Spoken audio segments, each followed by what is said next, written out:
Subscribe to our channel by clicking the subscribe button. Click the bell button and enjoy the latest uploads from our channel. नमस्कार दोस्तों, आप सभी का स्वागत है आर स्टडी क्लासेस में। तो दोस्तों अनुपात समानुपात का जो आपने फर्स्ट पार्ट कर चुके हैं और उसी पार्ट को जो है कंटिन्यू करने जा रहे हैं, उसी चैप्टर को रेशियो एंड प्रोपोर्शंस, अनुपात समानुपात। इसका कुछ बेसिक्स अपने कर चुके हैं। अंतिम में हमारा रह गया था घनानुपात, शायद हमने कर लिया था। एक बार फिर रिपीट कर दूं। एक बार पहले वर्गानुपात था, जो वर्गानुपात, इसी के बारे में बता दूं, बाकी हमारे चारों हो जाएंगे। वर्गानुपात अगर हमें 3 अनुपात दिया हो 4, तो दोस्तों अगर हमें दिया हो वर्गानुपात तो हम इन संख्याओं का वर्ग करेंगे, क्योंकि हमें वर्ग सबसे पहले उसने कह दिया वर्ग, और उसके बाद अगर वो कह दे मूल, और अगर इनके बीच में कह दे मूल यानी वर्ग मूलानुपात, तो मूल का मतलब होता है दोस्तों जो संख्याएं हमें दे रखी है, मूल का मतलब होता है उनका रूट करना। अगर हमें 9:16 दे रखा है और इसी का मूल पूछ रखा है, तो अपने इन संख्याओं का रूट करेंगे। और अगर वर्गानुपात पूछ रखा है तो हम इन संख्याओं का वर्ग करेंगे। 3:9 का आता है 9:16 और इनका आता है 3:4। वर्ग मूल पूछे वही संख्या में ज्ञात करनी है, वर्गा पूछे इन संख्याओं का वर्ग करना है। उसी अनुपात अगर घनानुपात कहे तो इन संख्याओं का घन करना है, 3 बार मल्टीप्लाई करना है, और घना मूल कहे तो इन संख्याओं का घनमूल करना है। इस प्रकार का जो है अपने क्वेश्चंस कर चुके हैं फर्स्ट पार्ट में। आप उस पार्ट को जरूर देखें ताकि आपको ज्यादा समझ में आ सके। नेक्स्ट क्वेश्चन है दोस्तों अपना, किस प्रकार से क्वेश्चन आते हैं। नेक्स्ट क्वेश्चन, ये क्वेश्चन है दोस्तों, दो संख्याएं 7:5 के अनुपात में हैं, इन संख्याओं का योग 72 है। ध्यान से देखना दोस्तों, दो संख्याओं का अनुपात जो दे रखा है 7:5 के अनुपात में दे रखा है और इन संख्याओं का योग 72 है। वे संख्याएं ज्ञात कीजिए जो संख्याएं में दे रखी है मूल संख्या। हमने इसे माना a, इसे माना b। a अनुपात b का अनुपात दे रखा है इसमें 7:5, 7:5 के अनुपात में दे रखा है का इन संख्याओं का योग जो है 72 है। हमारे हिसाब से जो इन दोनों का योग आया वो आया 7 और 5 12। ये अनुपात में दे रखी है, इसके आगे अगर x लगा दिया जाए तो ये संख्याएं बनेगी। 7x प्लस में 5x बराबर में होता है 72। 12x दोनों का योग करेंगे, 12x बराबर में होता है 72। x बराबर में हमारी वैल्यू आई 12 × 6 = 72 होते हैं। x का मान 6, 6 को 7 से मल्टीप्लाई करेंगे, 7 × 6 = 42, 6 पंजे होते हैं 30। इन दोनों संख्याओं का आंसर 72। डायरेक्ट अपने प्यारे बच्चों इस तरह से भी कर सकते हैं कि 7x नहीं लगा के इन दोनों का योग करके डायरेक्ट इसके अंदर भाग दे दें। 7 और 5 12, 12 का भाग दे दिया 6, 6 7 42, 6 पंजे 30। इसी क्वेश्चंस को कंटिन्यू करते हैं।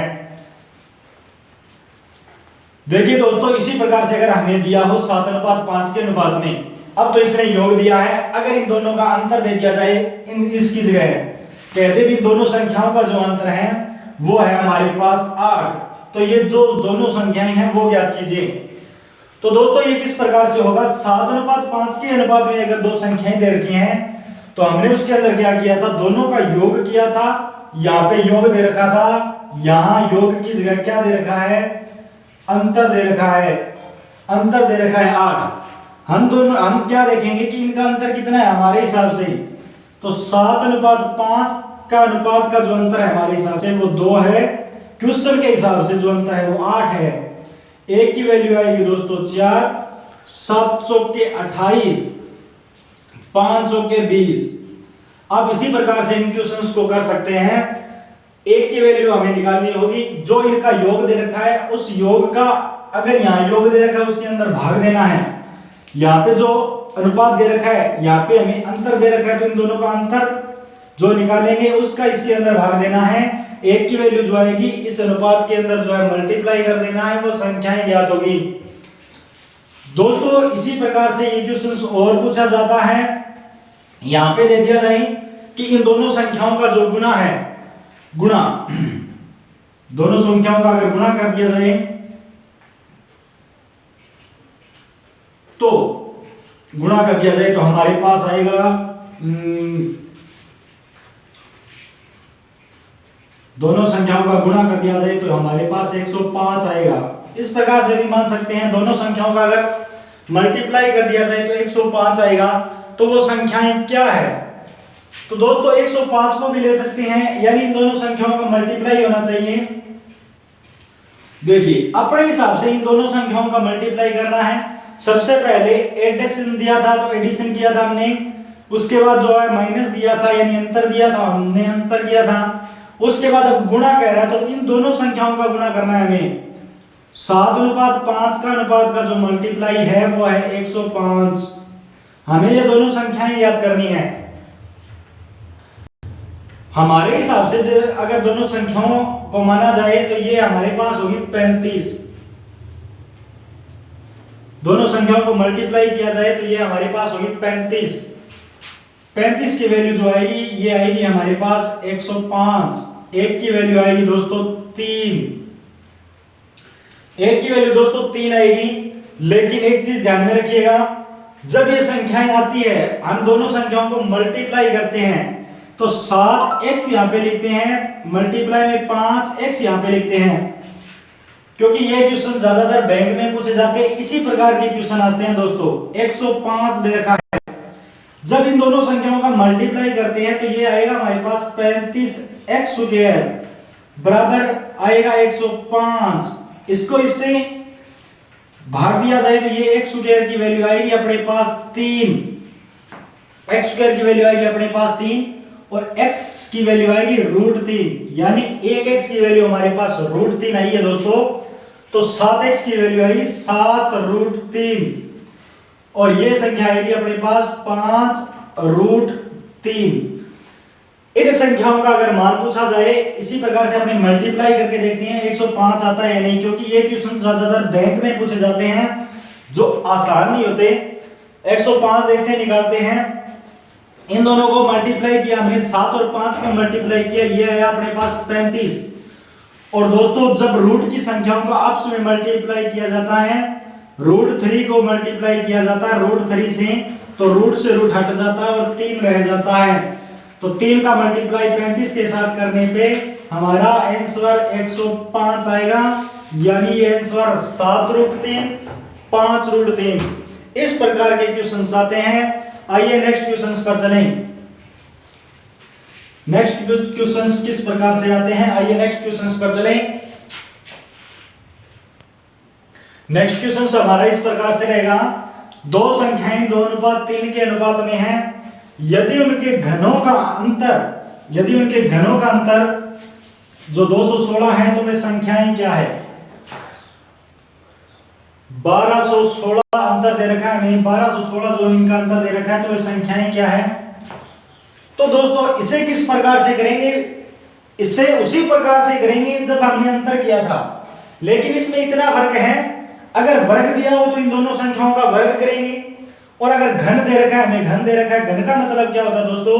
जो संख्या हमें दे रखी है उसको 2 बार 3 बार मल्टीप्लाई करना। a मल्टीप्लाई a बराबर में होता है ये a का घन, a का क्यूब, ये होता है घनों का योग, इसे कहते हैं घनों का योग। अपने करते हैं सबसे पहले 2 का घन। 2 का घन होता है दोस्तों 2 दूनी 4 दूनी 8, 2 का घन होता है 8 और 3 का घन होता है 27, क्योंकि 3 को 3 बार मल्टीप्लाई करेंगे, 3 तिया 9 तिया 27, और इन दोनों का जो अंतर दे रखा है वो दे रखा है हमें 1216। हमारा जो अंतर आ रहा है इनका वो आ रहा है हमारे पास 19 की वैल्यू हमारे पास है 1216। एक चीज देखिएगा दोस्तों, अगर हम इनका घनों का कर रहे हैं तो हमारा 19x की क्यूब आएगा, अगर वर्ग कर रहे हैं तो 19x की स्क्वायर आएगा। 19 का 1216 में अगर भाग दे दिया जाए, 1216 में अगर 19 का भाग दे दिया जाए, 19 छिके 114,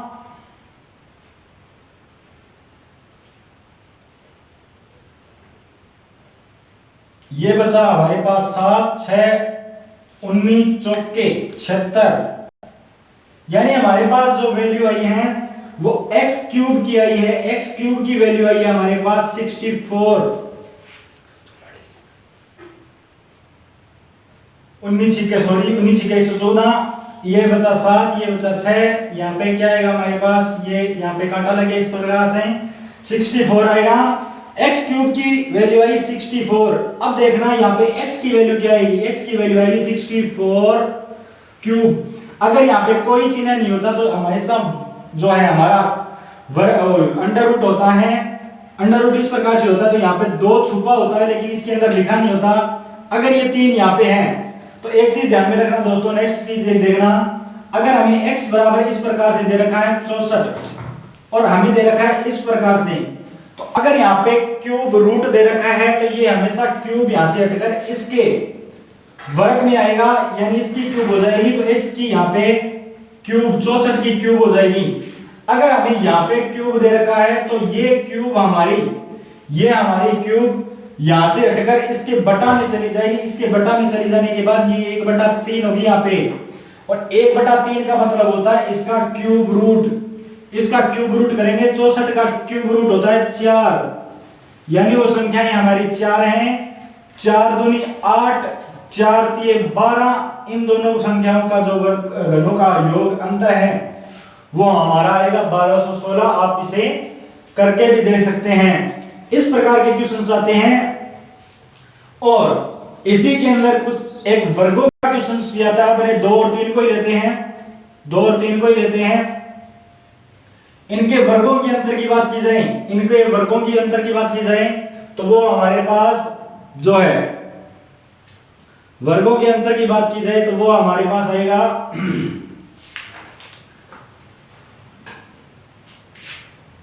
इसे हम मान लें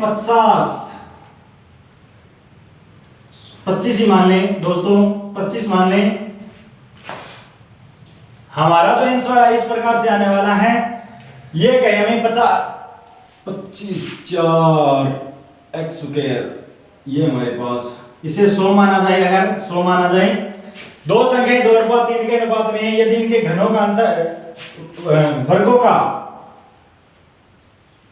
का अंतर जो दे रखा है हमें 100 दे रखा है, तो हम इसे करके देखते हैं। ये हमने घनों का अंतर दिया था तो हमने इन दोनों संख्याओं का घन किया था। अब वर्गों का अंतर दे तो हम दोनों संख्याओं का वर्ग करेंगे। 2 का वर्ग होता है 4, 3 का वर्ग होता है 9। मैंने एक बात बताई थी कि इन दोनों का अंतर किसके बराबर होगा, हमारा 100 के बराबर होगा। इसका वर्ग और इसका, इन दोनों संख्याओं का हमने वर्ग किया, 4 और 9 आया। इन दोनों का अंतर कितना है दोस्तों, 5x। 5x की वैल्यू हमारे पास आई 100।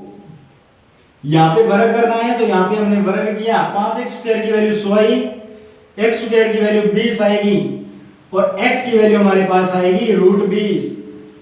√20 आएगी दोस्तों। अब √20 को बदला जाए तो √20 को किस प्रकार से बदला जाएगा, √20 को बदला जाएगा, इसे हम 4 × 5 भी लिख सकते हैं। तो 20 को बदला जाएगा 4 × 5 भी लिख सकते हैं। और 4 किसका रूट होता है, 2 का, तो 2√5 a की वैल्यू आएगी। a की वैल्यू हमारे पास 2√5 आएगी, तो इसको करेंगे 4√5, इसका आएगा 6√5। इस प्रकार से ये संख्या आएगी। इन दोनों संख्याओं का वर्ग करके अंतर भी निकाल सकते हैं दोस्तों। इस प्रकार से जो है ये क्वेश्चंस होते हैं। आइए नेक्स्ट क्वेश्चंस पर चलें। नेक्स्ट क्वेश्चंस पर चलें, किस प्रकार के क्वेश्चंस इसके अंदर दोस्तों, इस प्रकार से किस प्रकार से क्वेश्चंस आएंगे कि हमें दो संख्याएं देगा, ये a अनुपात b, और ये कहेगा इन दोनों संख्याओं का अनुपात है 3:5। अगर इन दोनों संख्याओं में अगर 3 की वृद्धि की जाए तो क्या अनुपात होगा इन संख्याओं का बाद में। तो दोस्तों हमें दोनों संख्याओं को सिर्फ मानना है और कुछ नहीं दिया उसने कहा a और b दोनों संख्याएं, उनका अनुपात 3:5 है, इनमें 3 की वृद्धि करनी है। तो हमने माना a जो संख्या है वो 3 है, b जो संख्या 5 है, इसमें 3 की वृद्धि करें तो ये आएगा अपने पास 6 और ये आएगा 10। 6 और 10 आएगा, सॉरी 6 और 8 आएगा 3 की वृद्धि करने के बाद, और इसका अनुपात काटा जाए तो ये आएगा हमारे पास 3:4। इस प्रकार से ये आंसर आएगा। अगर इनके अंदर 3 एडिशन करने हो, इन्हीं संख्याओं के अंदर ये कहेगी हमें 2 माइनस करना है, इन्हीं संख्याओं के अंदर वो क्या कहेगा, सबसे पहले इसने एडिशन का कहा, उसके बाद क्या कहेगा उन संख्याओं का जो है 3 अनुपात जो है 7 के अनुपात में इन दोनों संख्याओं में से अगर 2 घटाया जाए तो क्या अनुपात होगा, तो 2 घटाएंगे तो 3 में से 2 घटाए हमारे पास 1 रहा, 5 में से 2 घटाए 7 में से 2 घटाए हमारे पास 5 रहे, ये हमारा आंसर होगा। इसके अंदर जिस प्रकार से वो कहे ऐड करने हैं उसी प्रकार से अपने ऐड करेंगे दोस्तों। अगर वो माइनस का कहे तो हम माइनस करेंगे, अगर कहे 3 का मल्टीप्लाई करना है तो हम 3 से मल्टीप्लाई कराएंगे, अगर कहे किसी संख्या से भाग करना है तो हम उसके अंदर से भाग करेंगे। इसमें से उसने कहा कि माइनस करना है तो हमने माइनस किया। अब नेक्स्ट क्वेश्चन में इसी प्रकार से कहे कि ये अनुपात है और इन दोनों संख्याओं को 2 से मल्टीप्लाई कराना है तो क्या अनुपात रहेगा, तो 2 से मल्टीप्लाई कराने के बाद ये 3 और 7 के अनुपात में हमने माना है, 2 से मल्टीप्लाई कराने के बाद ये हमारे पास 6 रहेगा और ये हमारे पास 14 रहेगा, फिर वापस काटेंगे फिर वही आएगा। यानी अगर ये एडिशन का कहे जोड़ का कहे तो हम इसके अंदर जोड़ करेंगे, माइनस का कहे तो माइनस करेंगे, मल्टीप्लाई का कहेगा तो मल्टीप्लाई किया हमने, और भाग का कहे तो हम इसे भाग करेंगे, डिवाइड करेंगे। दोस्तों इस प्रकार के क्वेश्चंस पूछे जाते हैं, जो संख्याएं देगा उसके अंदर ऐड करने होंगे, मल्टीप्लाई करने होंगे और डिवाइड भी करना होगा, सब्ट्रैक्शंस भी करने होंगे। इस प्रकार के कुछ क्वेश्चंस आते हैं दोस्तों। ये था हमारा पार्ट 2 अनुपात समानुपात का। नेक्स्ट पार्ट के अंदर हम जो क्वेश्चंस बच चुके हैं उन क्वेश्चंस को करने की कोशिश करेंगे, और आप फर्स्ट पार्ट जरूर देखें जिसके अंदर से आपको बेसिक का पता चले, और सेकंड पार्ट को जो पार्ट अपने अब चल रहे हैं उस पार्ट को शुरू से लेकर अंत तक जरूर देखें ताकि आपको जो है आसानी से समझ में आ सके। तो मैं आशा करता हूं आप लोगों को समझ में आया होगा। आप आर स्टडी क्लासेस चैनल को सब्सक्राइब कीजिएगा, वीडियो को लाइक कमेंट और शेयर करें, बेल आइकन का बटन प्रेस करें ताकि नोटिफिकेशन आप लोगों को मिलता रहे समय समय पर। तब तक के लिए जय हिंद जय भारत।